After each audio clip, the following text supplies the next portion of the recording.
Professeur Philippe Rouqui, vous êtes directeur du pôle de maladies infectieuses et tropicales de l'assistance publique hôpitaux de Marseille. Pouvez-vous nous expliquer la différence qu'il y a entre une recherche biomédicale et le soin? Le soin, tout le monde comprend bien ce que c'est. En pratique, les patients sont adressés à l'hôpital, ils sont soignés et de ce soin, on récupère un certain nombre de données qui sont des données médicales. Et de ces données médicales, on peut a posteriori, c'est-à-dire de façon rétrospective, utiliser ces données médicales pour pouvoir expliquer un certain nombre de choses. Ça, c'est ce qu'on appelle le soin. La recherche, c'est quelque chose d'autre, c'est quelque chose qui est programmé. La recherche est toujours programmée, c'est-à-dire qu'on prévoit avec un certain nombre d'objectifs de réaliser effectivement une recherche et donc on doit demander effectivement le consentement aux malades pour participer à cette recherche. Mais la plupart du temps, beaucoup de données issues effectivement en recherche sont des données qui sont directement issues du soin, c'est-à-dire des données des malades, bien entendu, auxquels ils ont accordé leur consentement à utiliser justement la donnée. Dans le cadre des dernières études réalisées à l'IHU sur notamment le sujet de l'hydroxychloroquine, vous avez pris la décision de ne pas faire d'études randomisées. Pourquoi ? Alors le problème des études randomisées pendant les épidémies est simplement, il y a plusieurs problèmes. Peut-être le principal, c'est que les études randomisées sont des études où souvent on fait participer beaucoup de monde, beaucoup de patients. Un très très grand nombre de patients. Elles sont faites généralement pour montrer des différences entre un nouveau traitement, la plupart du temps, et soit l'absence de traitement, ce qu'on appelle le standard de soins. Et pour pouvoir montrer ces différences, il faut qu'il y ait beaucoup de patients. Naturellement, quand il y a beaucoup de patients, c'est très long à mettre en place. Le temps de pouvoir effectivement inclure tous les patients, ça prend beaucoup de temps. Et la plupart du temps, la plupart de ces essais randomisés arrivent à commencer généralement au pic épidémique, voire même après le pic épidémique. Et les résultats de ces études, effectivement, ne sont jamais disponibles pendant les épidémies. Il y a de très nombreux exemples sur l'épidémie Ebola, par exemple, où un certain nombre de médicaments antiviraux ont été essayés. Les essais se sont terminés après l'épidémie. Il va en être la même chose pour l'épidémie, effectivement, de Covid, notamment avec tous les médicaments, et en particulier l'Emcivir, qui est actuellement en cours d'essai dans des essais randomisés. Actuellement, vous avez vu, l'essai Discovery ne peut pas donner de résultats, probablement pas avant le mois de juin, peut-être même pas après. Et donc, les essais randomisés ne sont pas faits pour faire des études pendant les épidémies.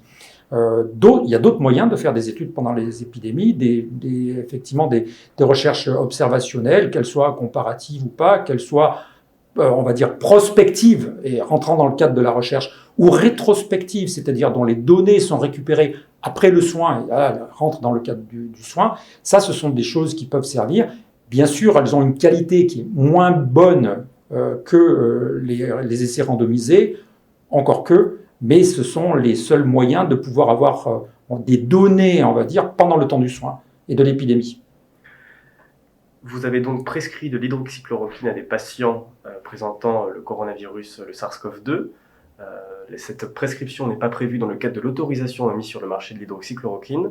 Comment cela se passe lorsque vous souhaitez prescrire un traitement, ce qu'on dit hors AMM?